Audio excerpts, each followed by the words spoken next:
हमारे पास एक मोल्ड है, 1 मिनट। ठीक है, जैसे ये मेरे पास एक कंपोनेंट है, ये कंपोनेंट, ठीक है। अगर ये कंपोनेंट किस चीज का है, टेल मी। मग कंपोनेंट। तो मग जब आपने देखा होगा तो इसका जो पॉइंट वो होगा, या फिर आप बोल सकते हो कि गेट पॉइंट होगा, वो कहाँ पर मिलता है आपको? यहाँ पर मिलता है, बॉटम पे मिलता है हमेशा, राइट। अच्छा, तो अगर बॉटम पे मिलेगा, इसका मतलब ये हुआ, 1 मिनट, कि भाई इसका जो गेट पॉइंट होगा वो यहां पर इस तरह से होगा, लाइक दिस, ऐसा होगा, है ना, ऐसा होगा। अगर ऐसा होगा, इसका मतलब रनर जो रहेगा वो इसका इस तरह से रहेगा। और अगर मैं if I am talking about the number of 2 cavities और 2 कैविटीज की बात कर रहा हूं, तो एक कैविटी मेरी यहां रहेगी, राइट। तो इसका स्क्रू ऐसा रहेगा। तो this is nothing but, this portion is nothing but, this is the runner plate, this is the part of the runner plate. ठीक है, ये रनर प्लेट का पार्ट है। ठीक है, इसका मतलब अगर मैं इसके कंप्लीट मोल्ड के डिजाइन को देखो तो ये कुछ इस तरह से रहेगा, देखो। हम्म हम्म हम्म हम्म बिल्कुल। लेकिन वो क्या होगा कि जैसे क्या होता है कि अगर पिन पॉइंट गेटिंग अगर आपको देनी है ना, तो पिन पॉइंट गेट देने के लिए आपको उस तरह से उसके लिए पिन पॉइंट गेट बनाना पड़ेगा। You have to prepare that type of pin point gate. Yes yes yes, pin point gate like this. जैसे एग्जांपल के लिए कि ये वाला पोर्शन है मेरे पास, राइट। तो this is nothing but this is the screw, और this is the runner. Yellow portion जो दिख रहा है ना, दिस इज द रनर। और see, this is nothing but this is the secondary runner बोल सकते हो। This is the pin point gate. See, अब मैंने ये लेंथ छोटा दिया है, it is length about to 10 mm for example, 10 to 15 mm, right. मैंने क्यों दिया है 10 to 15 mm? इसलिए दिया है कि भाई मेरे को मटेरियल वेस्ट नहीं करना, I don't want to waste the material. ठीक है, और this is nothing but this is the runner plate, ये रनर प्लेट। ठीक है, this is the cavity plate, this is the core plate here. ठीक है, अच्छा, ये ग्रीन वाली कोर प्लेट है कि कौन सी प्लेट है बताओ पहले। ये ग्रीन प्लेट कौन सी प्लेट नजर आ रही है आपको? या बिल्कुल, the green plate is the steeper plate, green plate is the steeper plate. ठीक है, और ये जो नीचे प्लेट दिख रही है ना, ये है कोर प्लेट, ये है कोर प्लेट, और ये है insert, core insert is attach to the core plate.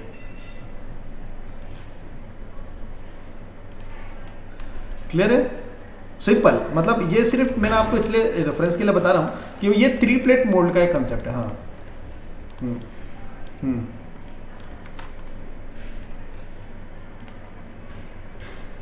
Locating ring,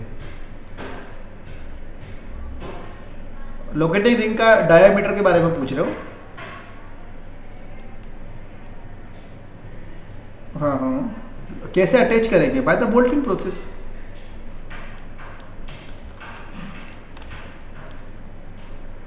हाँ, ठीक है, जस्ट बोल्ट प्रोसेस के थ्रू। ठीक है, बोल्टिंग देंगे, उसके अंदर काउंटर थंक बोल्टिंग देंगे और हम लोग उसको अटैच कर देंगे। चलो, ये समझ में आया, सिंपल था। लेकिन अभी मतलब बेसिकली मैंने आपको सिर्फ इसलिए बताया डाउट क्लियर हो जाए, बाकी जब हम लोग डिजाइन करेंगे तब चीजें अच्छे से समझ में आएगी। ठीक है, आज चलो, आज अब सभी लोगों ने अपना मोल्ड नहीं दिखाया, सभी लोगों ने अपना काम नहीं दिखाया, नोट सभी लोग बना रहे हो, है ना। पीडीएफ में मुझे एक बार शेयर कीजिएगा भाई।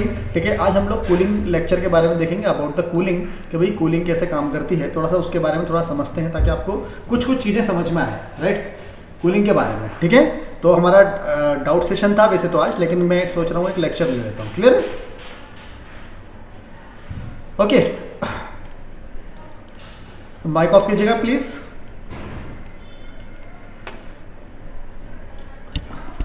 चलिए, तो it is about the cooling system. अब कूलिंग सिस्टम की मैं बात करता हूं, तो मोल्ड में कूलिंग सिस्टम देखते हैं। ठीक है, तो कूलिंग सिस्टम मतलब क्या होता है, क्यों देते हैं हम लोग कूलिंग सिस्टम? वाई?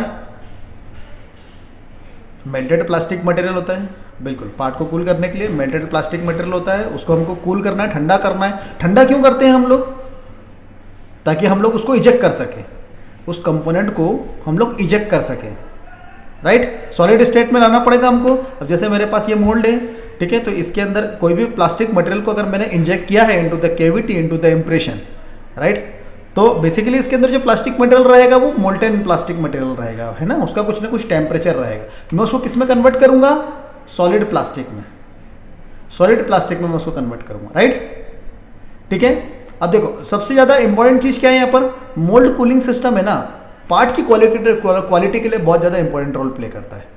अगर पार्ट की क्वालिटी अगर आपको अच्छी करनी है ना, आप बोल सकते हो कि अपीयरेंस में अच्छा दिखना चाहिए, फिटमेंट के हिसाब से अच्छा दिखना चाहिए, वार्पेज डिफेक्ट नहीं होना चाहिए, कोई डिफेक्ट प्रोड्यूस नहीं होना चाहिए, इट मीन्स कूलिंग सिस्टम आपका बेटर होना चाहिए, कूलिंग सिस्टम आपका अच्छा होना चाहिए। सबसे ज्यादा जो माथा पच्ची होती है ना वो कूलिंग सिस्टम में ही होती है, राइट, ठीक है। Importance of cooling, mould cooling system देखते हैं कि अगर मैं मोल्ड कूलिंग की अगर मैं बात करता हूं, मोल्ड में कूलिंग की, तो वो किस किस कौन सी चीज पॉइंट है जिसको इफेक्ट करेगा वो, देखो प्रोडक्ट की क्वालिटी को, राइट और रॉन्ग, मोल्ड कूलिंग अगर सही नहीं रहेगी तो प्रोडक्ट की क्वालिटी अफेक्ट करेगी, राइट।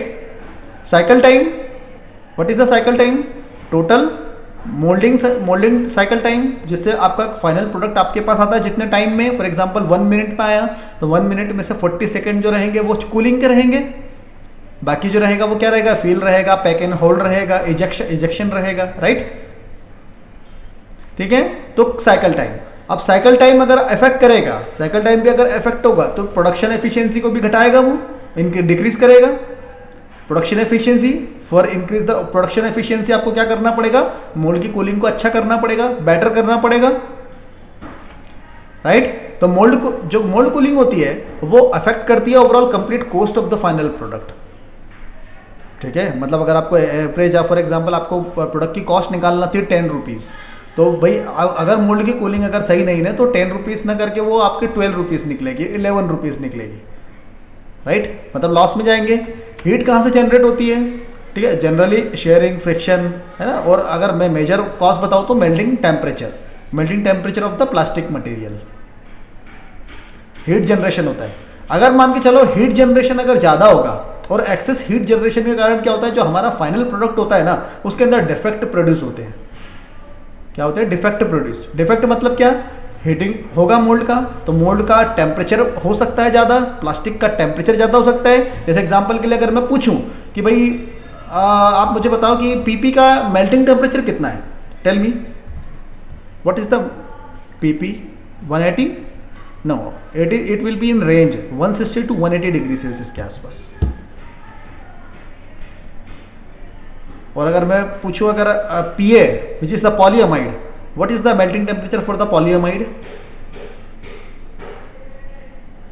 या मतलब more than 230 degree Celsius, about 240 degree Celsius के आसपास पीए का मेल्टिंग टेम्परेचर होता है। मतलब हर मटेरियल का टेम्परेचर अलग होता है, मतलब कूल करने के लिए मुझे उसके लिए अलग अलग कूलिंग का इस्तेमाल करना पड़ेगा। मतलब कूलिंग स्पीड कम ज्यादा हो सकती है, फ्लो रेट उसका कम और ज्यादा हो सकता है, राइट, क्लियर है, ठीक है। अगर मेरा मोल्ड का प्लास्टिक का जो कंपोनेंट है, मटेरियल जो है, उसका टेम्परेचर अगर ज्यादा है और अधिक हो रहेगा तो उससे क्या होता है, इस तरह के कोई डिफेक्ट प्रोड्यूस होते हैं। अब ये जो आपको यहाँ पर दिख रहा है ना, बर्न मार्क, इसको बोलते हैं burn mark, this is the type of moulding defect. अब ये मोल्डिंग डिफेक्ट किसके कारण प्रोड्यूस हुआ? Because of the overheating of the plastic material, overheating of the plastic material. और प्लास्टिक मटेरियल क्या करता है? गैसेस प्रोड्यूस करता है, और गैसेस प्रोड्यूस करेगा तो वो गैसेस ओवरहीट होती है, और ओवरहीट होने के कारण वो प्लास्टिक को जला देगा, it will burn the plastic, right, ठीक है।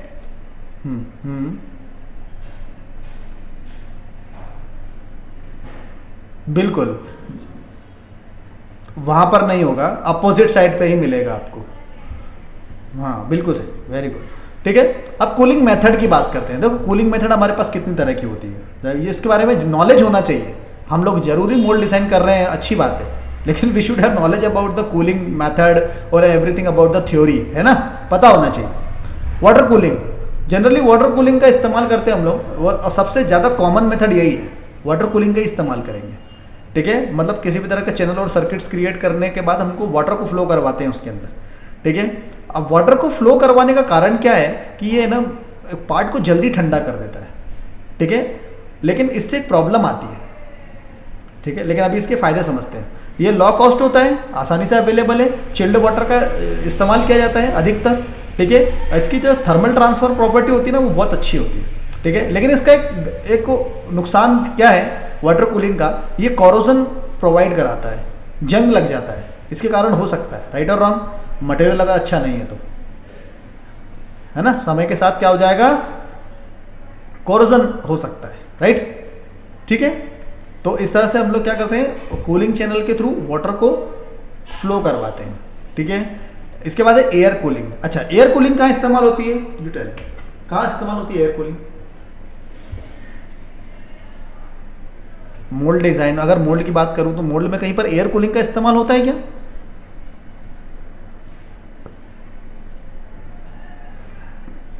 बड़े कंपोनेंट के लिए बिल्कुल एयर कूलिंग का इस्तेमाल किया जाता है, लेकिन उसमें भी हम लोग वाटर कूलिंग पहले इस्तेमाल करते हैं।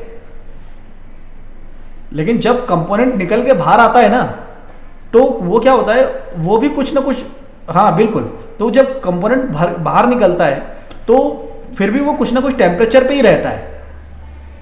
राइट, तो वो क्या होता है, वो कूल हो सकता है, वो मतलब कूल होगा तो कूल होते हुए वार्प हो सकता है, वो मुड़ सकता है, बैंड हो सकता है।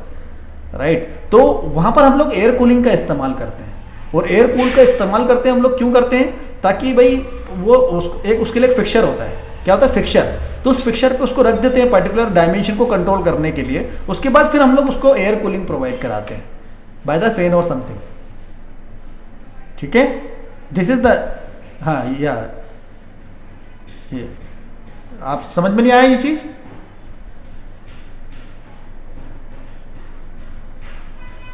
ओके, जैसे एग्जांपल के लिए 1 मिनट, जैसे एग्जांपल के लिए कि भाई जैसे एग्जांपल के लिए कि भाई मेरे पास कोई एक बड़ा सा कंपोनेंट है, लाइक दिस, मेरे पास एक बड़ा सा कंपोनेंट है, कुछ इस तरह से बड़ा सा कंपोनेंट, राइट।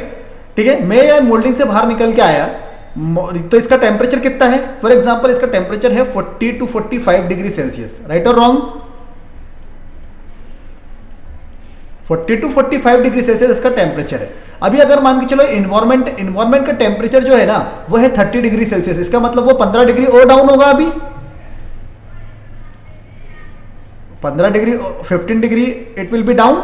अगर ये डाउन होगा तो अगर ये फॉर एग्जांपल 45 डिग्री सेल्सियस के आसपास इसका टेम्परेचर है, तो ये क्या होगा, ये जब ये ठंडा होगा तो भाई ये क्या होगा, अगेन श्रिंक होगा, थोड़ा थोड़ा माइन्यूट श्रिंक होगा, ऐसा नहीं बहुत ज्यादा श्रिंक होगा, लेकिन ये इतना बड़ा कंपोनेंट है, ये श्रिंक होगा। अब इसका मान के चलो ये यहां पर कुछ फिटमेंट वाले डायमेंशन है, फ्रॉम हियर एंड हियर, और यहां से लेकर यहां तक की लेंथ मुझे चाहिए, कुछ इतनी चाहिए, या फिर फॉर एग्जांपल इसके जो डायमेंशन है मुझे ऐसे फ्लैट चाहिए, या फिर जो इसका जो फेस है, या फिर ये पूरा का पूरा फेस है, ये मुझे इसी शेप में चाहिए जिस शेप में मैंने इसको निकाला है। तो फिर क्या करूंगा मैं, इसी के जैसा कोई एक क्या लूंगा, फिक्सर लूंगा। फिक्सर समझते हो, इसी के शेप का, और उसके ऊपर ही इस कंपोनेंट को मैं रखूंगा, and we will provide the air cooling, ताकि जल्दी ठंडा हो जाए, ये अपने डायमेंशन में चेंज ना करे। अगर ये अपने डायमेंशन में चेंज कर देगा तो इसके फिटमेंट में प्रॉब्लम होगी।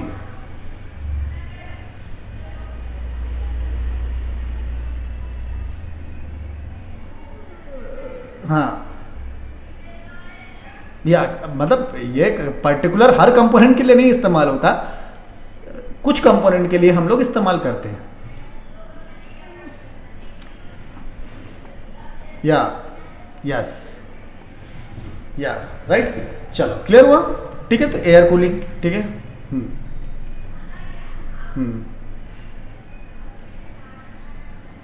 बिल्कुल वैसे ही रहेगा कोर की तरह, मतलब जो डायमेंशन मुझे कंट्रोल करने हैं उस डायमेंशन को कंट्रोल करने के लिए होता है, ऐसा नहीं पूरा वैसा कोर जैसा होगा।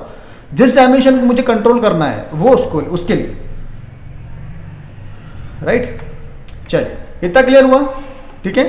अब देखो, अब क्या है, अब उसके बाद है ऑयल कूलिंग। अब देखो, ऑयल कूलिंग हर जगह इस्तेमाल नहीं करता, जैसा मैंने आपको बताया कि मोस्ट कॉमन मेथड क्या है, वाटर कूलिंग है ना, लेकिन ऑयल कूलिंग हर जगह इस्तेमाल नहीं करते। ऑयल कूलिंग हम लोग कहां इस्तेमाल करेंगे, जहां हाई टेम्परेचर मोल्डिंग प्रोसेस होगी, जहां पर मोल्डिंग का टेम्परेचर जो है ना वो ज्यादा है, वहां पर हम लोग ऑयल कूलिंग का इस्तेमाल करेंगे। ठीक है, मोल्डिंग का टेम्परेचर ज्यादा है। अब जैसे एग्जांपल के लिए अच्छा, एचपीडीसी मोल्ड है। एचपीडीसी मतलब समझते हो, high pressure die casting. High pressure die casting, वहां पर हम लोग एल्यूमिनियम और जिंक के कंपोनेंट क्रिएट करते हैं। And what is the melting temperature for the aluminium and the zinc? No, not 1000 degrees. Aluminum is about 350 degree Celsius to 450 degree Celsius, इसका range इसके 350 मतलब 350 डिग्री सेल्सियस से लेकर 450 डिग्री सेल्सियस के बीच में भाई वो पिघल जाता है। सॉरी, जिंक बोथ, मतलब ये जो मटेरियल है ना, ये कास्टिंग के लिए यूज करते हैं, सॉफ्ट मटेरियल है बिल्कुल। राइट, मन से मत बोल दिया करो भाई, मन से ही बोल देते हो कुछ भी। ठीक है, चल अप्रॉक्स देखो, जो एमएस होता है ना, जो एमएस मटेरियल होता है वो 750 डिग्री सेल्सियस के अराउंड वो मेल्ट हो जाता है। राइट, लेकिन अगर मैं उसकी हार्डनेस अगर बढ़ाता जाऊंगा, आयरन कार्बन डायग्राम पढ़ा है ना, अगर मैं उसके हार्डनेस बढ़ाता जाऊंगा तो melting temperature will be increase. Iron carbon diagram पढ़ा है, 6.25% से ज्यादा कार्बन को हम लोग नहीं ऐड कर सकते। राइट, हाँ, तो वैसा ही मतलब 1200 डिग्री सेल्सियस, फिर 1500, फिर ऐसे 1500 degree Celsius is the highest point, highest melting temperature for the steel और द एमएस। राइट,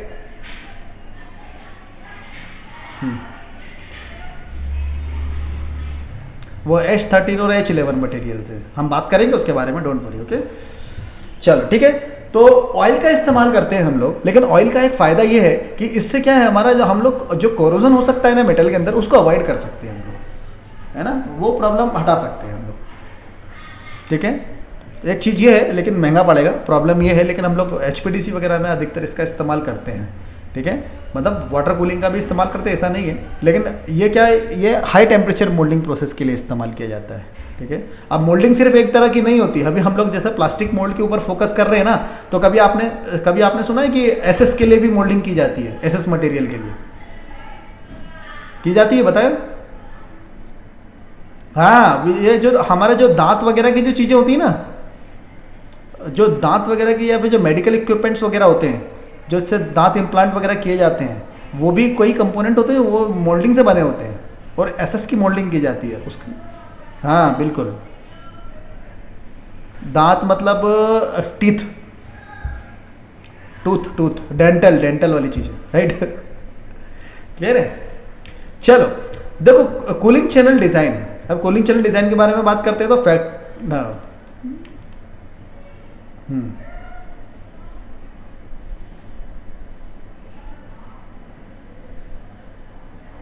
बिल्कुल, ऑयल जो रहता है वही चिल्ड ऑयल होता है, और उसका ही हम लोग इस्तेमाल करते हैं, वैसा है।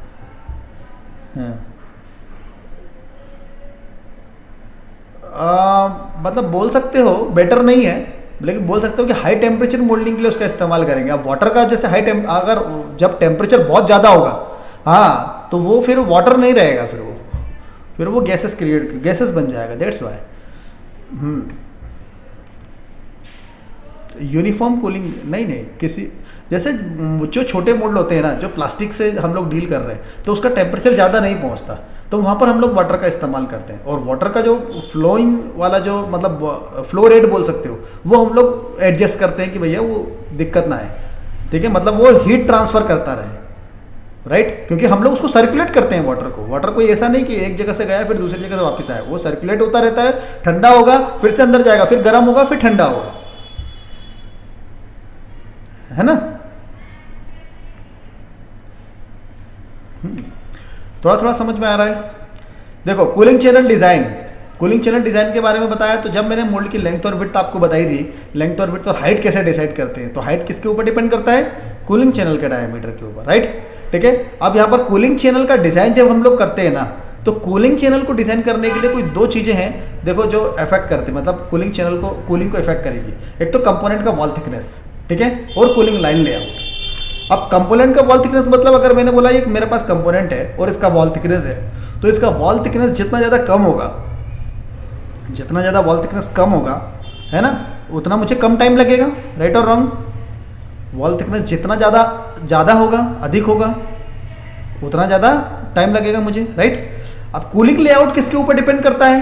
कूलिंग लेआउट डिपेंड करता है कंपोनेंट की ज्योमेट्री के ऊपर, है ना। अब मैं क्या होता है कि अब कूलिंग लेआउट ऐसा होता है कि जैसा कंपोनेंट होगा वैसा ही उसका कूलिंग लेआउट क्रिएट होगा, राइट। ठीक है, अभी जैसे एग्जांपल के लिए मेरे पास सिंपल कंपोनेंट है, तो उसके लिए मैंने यहाँ पर ये जिगजैग टाइप का कूलिंग लेआउट, ये लाइन के लेआउट बना दिया, राइट। तो इसके अंदर ये इनलेट है, दिस इज द आउटलेट, ठीक है, this is the inlet and this is the outlet, simple type का। ठीक है, अगर इसके अंदर मेरे को ड्रिल करना पड़ा तो मैं ड्रिल कैसे करूंगा इसके लिए, 1 मिनट, इसके लिए ड्रिल अगर मुझे करना है, for example this is the complete mould, 1 minute, ये जैसे मेरे पास ये मोल्ड है कंप्लीट और इसके अंदर ये कूलिंग है। ठीक है, ये कूलिंग है पूरी यहां से लेकर यहां तक की, राइट। और हमारा कंपोनेंट कहाँ है इसके अंदर, दिस इज द कंपोनेंट, कि भाई मेरा एक कंपोनेंट ये रहा और मेरा दूसरा कंपोनेंट जो है वो ये रहा। ठीक है, क्लियर हुआ कि नहीं। ठीक है, तो इसलिए मैंने इसके लिए इस तरह का लेआउट क्रिएट करा कि भाई ये मेरा इनलेट हुआ, ये मेरा आउटलेट हुआ। इतना समझ में आया। अब क्या मैं इसको इस तरह से बना सकता हूं क्या, ड्रिल करके, नहीं, राइट। ठीक है, आज आपने किसी मैडम का भी लेक्चर लिया है, राइट। ठीक है, चलिए, तो ये इनलेट हुआ, ये आउटलेट हुआ, क्लियर हुआ। तो देखो बेसिकली क्या होता है, अब ये क्या हो गया, यहां से मुझे ड्रिल करना पड़ेगा, तो मैं ड्रिल करता हूं, यहां से ड्रिल करा, like from here to here, है ना। यहां से मैंने एक ड्रिल करा, ऐसा ड्रिल करा, और एक ड्रिल मैंने इस तरह से करा, राइट। ठीक है, अब यहां ड्रिल कहां से होगा, ये इधर होगा, यहां तक ड्रिल होगा, ये ड्रिल होगा, जो कि मुझे करना ही पड़ेगा फॉर एग्जांपल, राइट, क्योंकि मुझे कूलिंग इसका क्या बनाना है, चैनल क्रिएट करने हैं, राइट। ठीक है, और ये ऐसा रहेगा यहां तक। ठीक है, बाकी क्या करूंगा मैं इसको, अगर मुझे इसको लेआउट बनाना है, लेआउट बनाना है मतलब ये यहां से अगर स्टार्ट हो रहा है, यहां से स्टार्ट हो रहा है, तो ये वाला पोर्शन बंद होगा बाय द प्रेशर प्लग, मैं इसको बंद कर दूंगा, ब्लॉक बोल सकते हो आप जिसको, ये वाला भी बंद होगा, और ये इसको क्या करेगा, डायरेक्शन प्रोवाइड कराएगा लाइक दिस।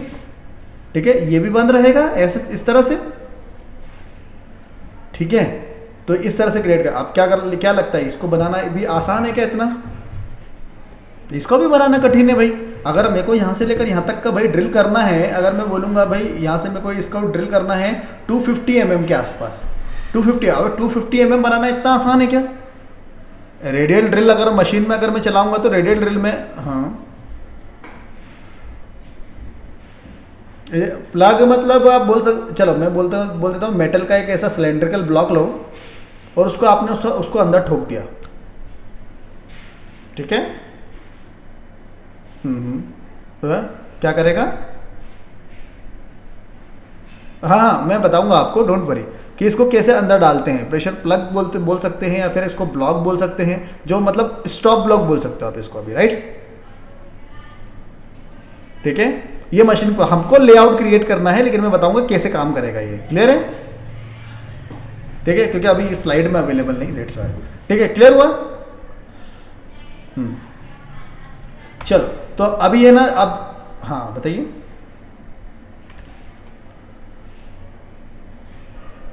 हॉलो ट्यूब भी यूज कर सकते हैं, क्यों नहीं यूज कर सकते, लेकिन हॉलो ट्यूब भी अगर यूज करोगे तो मुझे बताओ कि वहां पर भी तो, उसमें भी तो आपको कुछ ना कुछ चीज डालना पड़ेगी, राइट। चलो बताऊंगा मैं अभी, हाँ अभी चलो इसको अब आगे बढ़ते हैं थोड़ा सा, है ना। ये इन हुआ या आउट हुआ यहाँ पर। अब अगर कूलिंग लेआउट की बात करूं तो जिस तरह का कंपोनेंट था, जिस तरह की ज्योमेट्री होती है, उस हिसाब से इसका जो पाथ होना चाहिए वो शुड बी शॉर्टेस्ट, छोटा पाथ होना चाहिए। जितना छोटा पाथ होगा कूलिंग लेआउट, कूलिंग के लिए, ठीक है, उतना ज्यादा क्या होगा, इफेक्टिव कूलिंग होगा। क्यों, उसका कारण क्या है, क्योंकि भाई उतना कम आपको रास्ता तय करना पड़ेगा, है ना। मतलब जितना ज्यादा वो कम फ्लो होगा उतना ज्यादा अच्छा रहेगा, मतलब उसका वे और the path should be shortest. Okay, इतना क्लियर हुआ। ठीक है, अब डिजाइन के बारे में बात करेंगे, सिर्फ डिजाइन के बारे में। अब देखो, अगर मुझे डिजाइन करना है कूलिंग चैनल को, तो जनरली किसके ऊपर डिपेंड करता है, वो पार्ट की थिकनेस के ऊपर। अब थिकनेस कितनी कितनी है, 0 to 2, 2 to 4, 4 to 6। 0 से लेकर अगर 2 mm तक रहेगा पार्ट की थिकनेस, तो होल का डायमीटर कितना रहेगा, it will B range 4 to 8, 2 to 4 रहेगा तो 8 to 12, और 4 to 6 रहेगा तो 12 to 16। ठीक है, अब centre distance between the hole for deciding the shut height, जो मैंने आपको बताया था कि एक एक प्लेट की थिकनेस कैसे निकालेंगे, तो विच is the 2A and the 2A, right. ठीक है, ये पता रहना चाहिए। ठीक है, for the proper effective cooling part wall thickness should be uniform. हमेशा पार्ट की थिकनेस हम लोग कोशिश करते हैं कि यूनिफॉर्म रहे। अगर यूनिफॉर्म नहीं रहती तो फिर हम लोग दूसरा कोई इस्तेमाल करेंगे। ठीक है, हमेशा, लेकिन कोशिश हम लोग करते हैं कि 60 to 70% जो पार्ट का एरिया रहेगा ना, वो यूनिफॉर्म रहना चाहिए, राइट।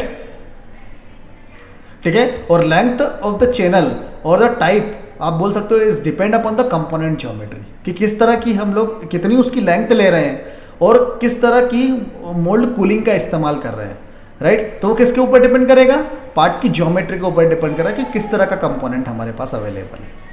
समझ में आया कि नहीं? ठीक है, देखो अब पार्ट की ज्योमेट्री मैंने XYZ कुछ भी दे दिया है। अब क्योंकि मैं नहीं बोल रहा कि पार्ट का ज्योमेट्री पर्टिकुलर मैं आपको बताऊं कि भाई इस तरह का पार्ट है कि नहीं, पार्ट का ज्योमेट्री कुछ भी हो सकता है, ठीक है, लेकिन उसके ही हिसाब से हमको मोल्ड की कूलिंग को देना पड़ेगा। क्लियर हुआ? ठीक है, टाइप ऑफ मोल्ड कूलिंग के बारे में थोड़ा समझते हैं। देखो इनलाइन कूलिंग, जैसा मैंने आपको बताया था कि ये इसका इनलेट रहेगा, ये इसका आउटलेट रहेगा, ठीक है। अब स्पाइरल कूलिंग देखो जरा, जो ब्लू कलर के आपको जो दिख रहे हैं ना, अब ये ग्रीन कलर का जो दिख रहा है वो कंपोनेंट है ना। अब स्पाइरल कूलिंग के अंदर भी स्पाइरल है और बाहर भी स्पाइरल है, तो इसके लिए मुझे इंसर्ट का इस्तेमाल करना पड़ेगा, राइट और रॉन्ग? ठीक है, इंसर्ट का इस्तेमाल करना पड़ेगा, राइट। टिपिकल होती जाएगी, जितना ज्यादा जो कंपोनेंट कॉम्प्लेक्स होगा ना उतना ही ज्यादा टिपिकल होता जाएगा, ठीक है। ठीक है, ब्लेड और द बफेल कूलिंग।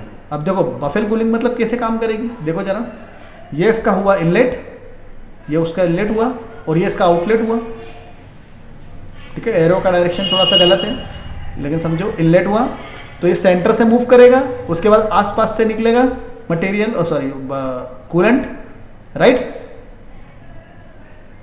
ठीक है। ठीक है, तो दिस इज द ब्लेड और the baffle cooling which is use for the core insert, which is use for the core insert, right. ठीक है, अगर प्लेट कूलिंग की बात करूं तो देखो ये प्लेट है कंप्लीट, मैंने बोला कंप्लीट प्लेट है। इसके अंदर मैंने क्या करा, मैंने एक स्लॉट काटा है पूरी तरह से, स्लॉट काटा है और ये इसका इनलेट हुआ और ये इसका आउटलेट हुआ। यहां से मैं इसको क्या करता हूं, बताता हूं। यहां से इसको क्या करेंगे हम लोग, ये वाला जो आपको पोर्शन दिख रहा है ना, ये वाला भी ब्लॉक रहेगा यहां से, मतलब इसको मैं मशीन ही नहीं करूंगा। अगर मैं यहां से वाटर को अगर डालता हूं, वाटर को अगर मैं डालूंगा तो ये ऐसा सर्कुलेट होगा लाइक दिस, ठीक है। और अगर मान के चलो ये इसका जो डायमीटर है वो है 12 mm, तो इसका जो डिस्टेंस रहेगा ना, ये मैं रखूंगा अराउंड फॉर एग्जांपल 30 mm के आसपास, चलो ठीक है। क्यों लिया मैंने, क्योंकि भाई इसके अंदर जो भी बड़ा कंपोनेंट है ना, जो भी बड़ा कंपोनेंट है, ठीक है, उस बड़े कंपोनेंट को हमको पूरी कंप्लीट प्लेट को ही कूल करना है, पूरी प्लेट को ही हम लोग कूल कर रहे हैं, ठीक है। अब इसमें दो ओरिंग लगेंगे, सी एक ओरिंग ये लगेगा, यहां पर लगेगा ओरिंग, और एक लगेगा ओरिंग ये बाहर की तरफ, ताकि वाटर लीकेज ना हो या कूलेंट लीकेज ना हो, ओके, ठीक है। प्लेट कूलिंग समझ में आया? ऑफकोर्स, देखो प्लेट कूलिंग में मैंने क्या करा, एक सिंपल सी प्लेट ली, मैंने बोला भाई यहां पर मैंने क्या करा, इसको यहां से भी मैंने हटा दिया, ठीक है। मैंने बोला कि भाई यहां से मैं इसको इनलेट देता हूं, ये मेरा इनलेट है, ठीक है, और यहां से मटेरियल इस तरह से मूव करेगा, कूलेंट मूव करेगा, ठीक है, और यहां से आउट हो जाएगा। यही पूरा प्रोसेस चलता रहेगा पूरी तरह से, ठीक है।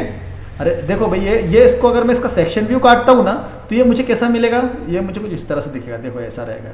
ये रहा मेरा 1 मिनट अगेन प्लेट, ये रहा मेरा प्लेट, राइट, ठीक है। इसके ऊपर एक प्लेट लगी है, मान लो ये रही प्लेट एक और, ठीक है। अब मैंने बोला कि ये रहा इसका स्लॉट, ये स्लॉट है, आया कि नहीं समझ में? ठीक है, ये इसका स्लॉट है, और ये जो कूलिंग पाइप है, ये कूलिंग पाइप मैंने इसके अंदर डाला, और ये अंदर जाके यहां से उठ जाएगा, ऐसे करके ये उठ गया लाइक दिस। मतलब ये कैसा रहेगा, ये ऐसा रहेगा, ऐसा जाएगा और ये ऐसा चला जाएगा लाइक दिस, और ये स्लॉट आ गया, ओके, ठीक है। तो this is the plate cooling, है ना, सिंपल टाइप की कूलिंग।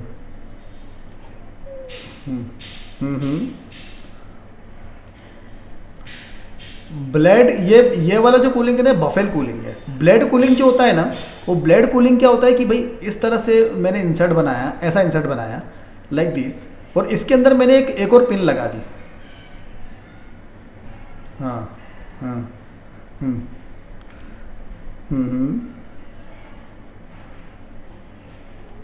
हाँ, ये अभी 2D में नजर आ रहा है ना आपको, ये पूरा सर्कुलर है, ये आपको अभी 2D में दिख रहा है ना, इससे कंफ्यूज हो रहे हो।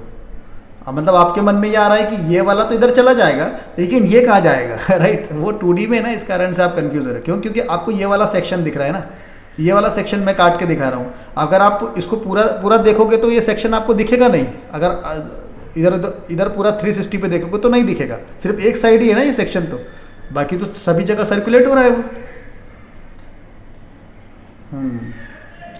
क्लियर हुआ? ठीक है। कूलिंग टाइम, ठीक है, और किसके ऊपर डिपेंड करता है वो समझते हैं। देखो मोल्डिंग साइकिल समझते हैं। मोल्डिंग साइकिल के बारे में आपको मैंने बताया था कि पहले इसके अंदर सील होता है, फिर पैक होता है, होल्ड करते हैं, फिर कूलिंग करते हैं। कूलिंग करने के बाद फिर हम लोग इजेक्ट करते हैं कंपोनेंट को, राइट। ठीक है। सबसे ज्यादा अगर मैं बोलूँ उसको मेजर पार्ट जो होता है ना, वो 60% area is the cooling time, ठीक है, विच इज द एवरेज। 60% एरिया जो होता है वो कूलिंग टाइम होता है। अगर मैंने बोला भाई कूलिंग टाइम को अगर आपने कम कर दिया ना, कूलिंग टाइम को किसी कंपोनेंट में अगर कम कर दिया तो वहां पर आप पैसे बचा लोगे, you can save the money. ठीक है। अब कूलिंग टाइम किन चीजों के ऊपर डिपेंड करता है? देखो पार्ट का वॉल थिकनेस के ऊपर डिपेंड करता है क्लियरली, जैसा मैंने आपको बताया था। टाइप ऑफ कूलिंग, किस तरह की कूलिंग का इस्तेमाल कर रहे हो आप, उसके ऊपर डिपेंड करेगा cooling time, cycle time, right. Mould temperature, mould का टेम्परेचर कितना है, मोल्ड का कुछ ना कुछ टेम्परेचर रहेगा, राइट। ठीक है। मोल्डिंग मशीन का कुछ ना कुछ टेम्परेचर रहेगा, राइट। मेल्टेड प्लास्टिक का टेम्परेचर कितना है, ये मैं पीपी यूज कर रहा हूं, पीसी यूज कर रहा हूं, एबीएस, पीए या फिर कोई अदर मटेरियल इस्तेमाल कर रहा हूं, तो मेल्टेड प्लास्टिक का जो टेम्परेचर रहेगा उसके ऊपर इनडायरेक्टली डिपेंड करेगा cooling time.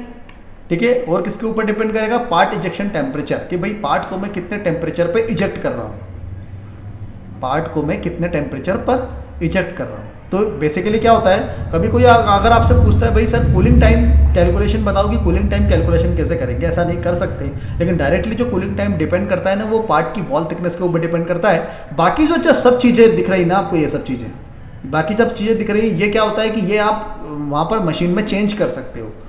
You can change this all settings, right. अब जैसे मेल्टेड प्लास्टिक मटेरियल, हाँ, पार्ट इजेक्शन टेम्परेचर मतलब होता है कि पार्ट जब कंपोनेंट बन के तैयार हो जाता है ना, तो किस टेम्परेचर हम उस किस टेम्परेचर पे कंपोनेंट को इजेक्ट कर रहे हैं। जैसे मान के चलो उसका टेम्परेचर 50 डिग्री सेल्सियस है, तो 50 डिग्री सेल्सियस मतलब ठंडा तो हो चुका है, वो ठंडा तो हो चुका है, निकलने के लिए तैयार है, लेकिन 50 डिग्री सेल्सियस के बाद भी तो वो गर्म ही रहेगा।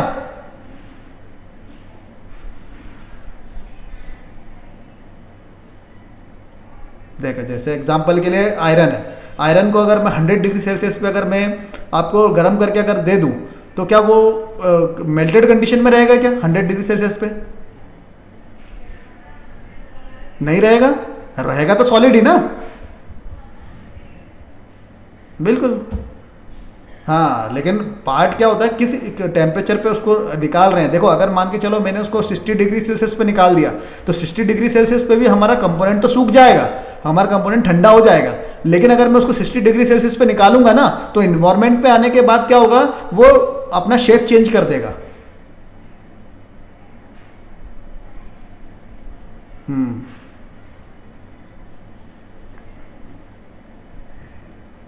हम्म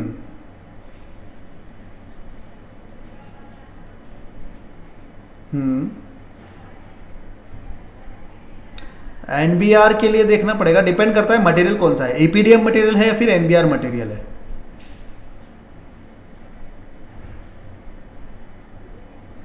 हम्म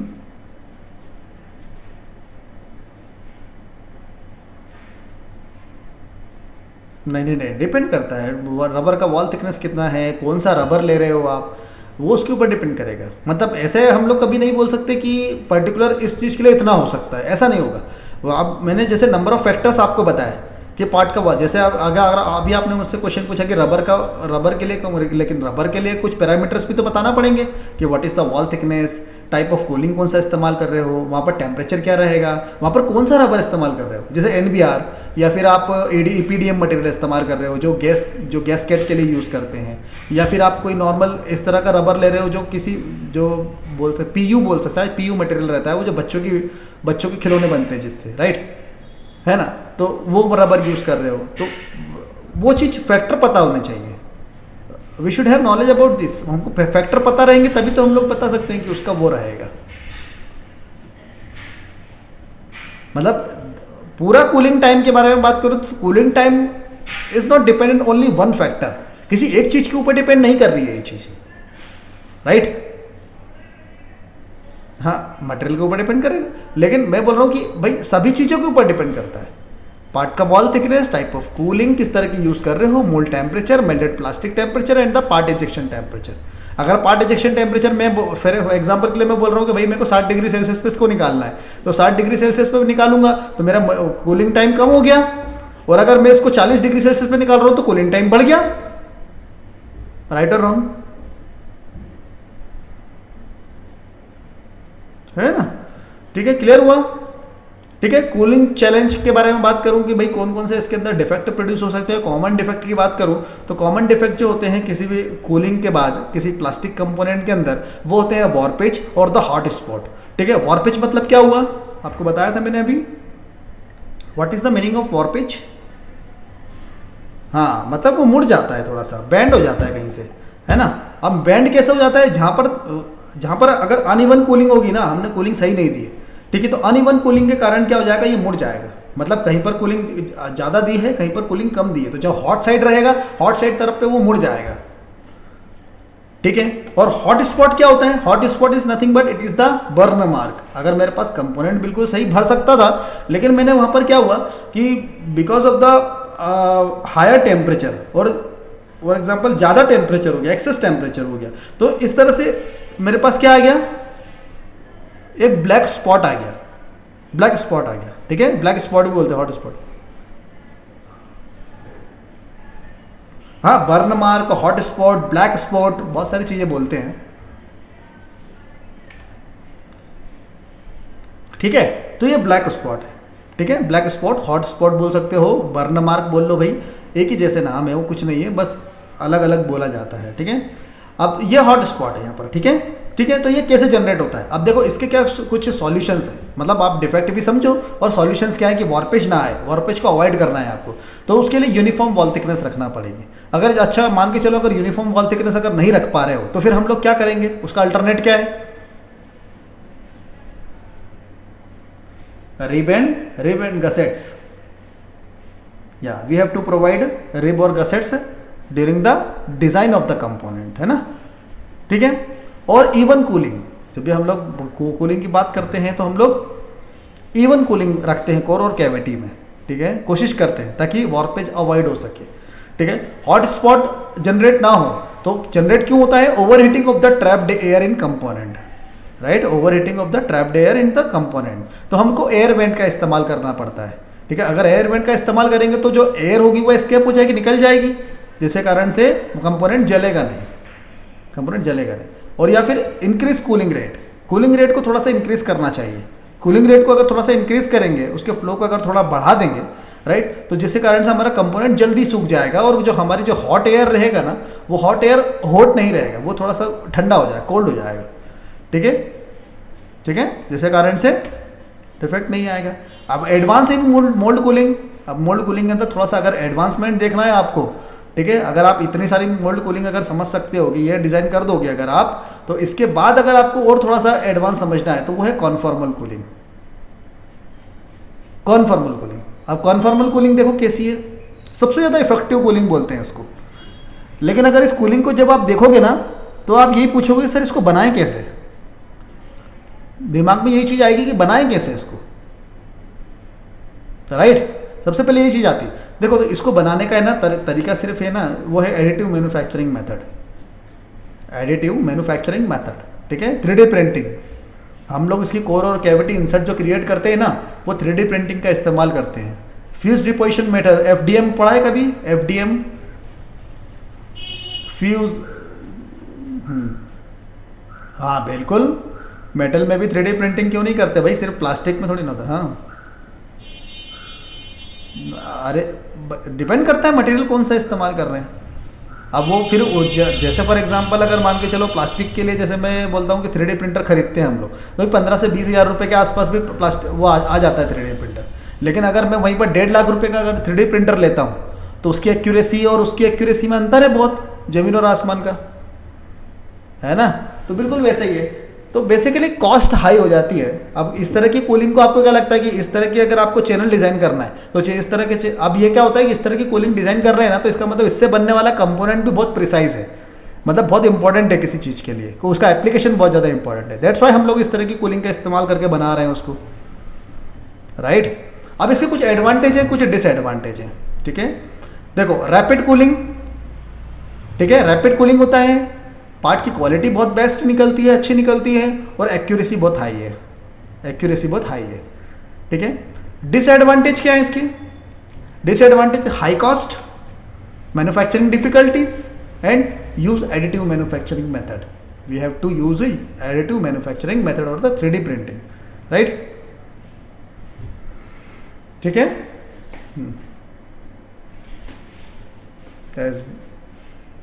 ऐसा कुछ नहीं है, द आरटी के लिए इस्तेमाल करते हैं, लेकिन रैपिड टूलिंग इस्तेमाल करते हैं हम लोग, लेकिन जरूरी नहीं है कि हम लोग उसके लिए इस्तेमाल करते हैं भाई। कुछ कुछ मेथड्स ऐसी होती हैं जिसमें जो डायरेक्ट जो कोर और कैविटी इंसर्ट अगर हमको क्रिएट करना है तो डायरेक्ट हम लोग उससे इस्तेमाल करते हैं। सेंटरिंग मेथड बोलते हैं शायद तक उसको, पाउडर फॉर्म में मटेरियल रहता है, सुना होगा आपने, सेंटर्ड मेथड होता है कुछ, वो पाउडर फॉर्म में मटेरियल होता है, वो कुछ इस तरह से होता है। 1 मिनट, ओके, वो इस तरह से होता है, कुछ ऐसा होता है कि उसके अंदर बेड होता है इस तरह से, है ना। ये जो बेड यहाँ पर हमारा ये लेजर रहेगा, ऊपर से लेजर आता है, ऊपर से लेजर रहेगा और 3 सिलेंडर होते हैं, कभी आपने पढ़ा होगा इंजीनियरिंग में शायद, ठीक है। और एक रोलर होता है, और एक रोलर जो होता है ना वो क्या करेगा, यहाँ पर इसके अंदर पाउडर भरा होता है, ये सिलेंडर है इस तरह से होते हैं, इसमें क्या पाउडर भरा होता है, ठीक है। तो ये पाउडर को इसके ऊपर स्प्रेड कर देता है, ठीक है। लेजर आता है और वो कंपोनेंट की लेयर बना देता है, फिर ये नीचे थोड़ा सा नीचे चला जाता है, फिर लेजर आता है कंपोनेंट की लेयर बनाता है, फिर थोड़ा नीचे चला गया, और ये रोलर क्या करेगा, पाउडर को इसके ऊपर स्प्रेड करता जाता है ना, मेटल पाउडर को। तो वो एक मेथड, सेंटरिंग मेथड होते हैं, मेरे को नाम पूरा याद नहीं आ रहा उसका, वो सेंटरिंग मेथड होती कुछ, राइट। हाँ हाँ बिल्कुल, ये मैंने दिल्ली में देखा था, दिल्ली में